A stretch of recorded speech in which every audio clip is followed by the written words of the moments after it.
Out west, just the opposite, mild conditions. They had a low front that pushed up into the prairie provinces and gave them some wet weather, some snow, mix of rain. +5 today, the high in Calgary. Coming back east, we can see clear conditions over Quebec and a portion of Ontario, although back east in the Atlantic provinces, they had lots of cloud cover, lots of precipitation, but warmer temperatures well above normal. +11 today, the high in St. John's, Newfoundland. I'm here with 5-time Stanley Cup winner Guy Lafleur. Guy, welcome. Thank you for having us. First, many did not consider the Canadians to be a contender this year for the Stanley Cup. A disappointing season considered by many. Is that the way you see it?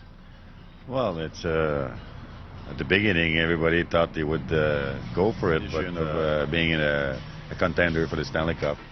I think I speak for many when I say what I miss most in today's game is you, Guy Lafleur, a class act, as always. And although your name will always be synonymous with the Montreal Canadiens, your achievements off the ice are just as impressive. Game 3 of the Eastern Conference semifinals tonight at the Bell Centre here in Montreal.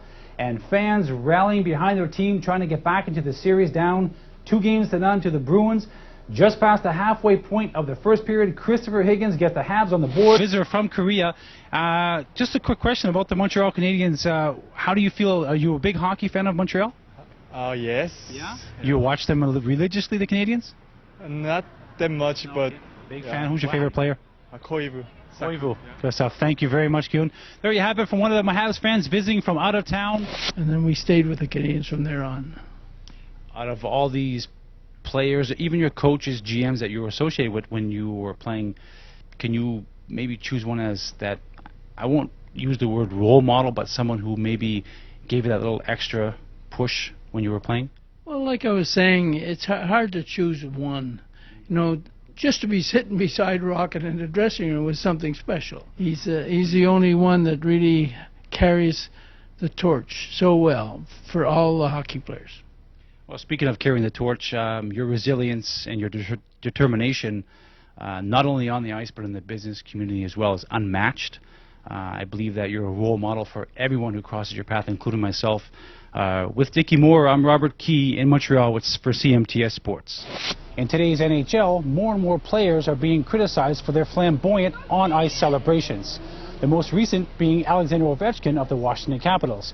He's being singled out as too enthusiastic and too passionate after scoring another highlight reel goal.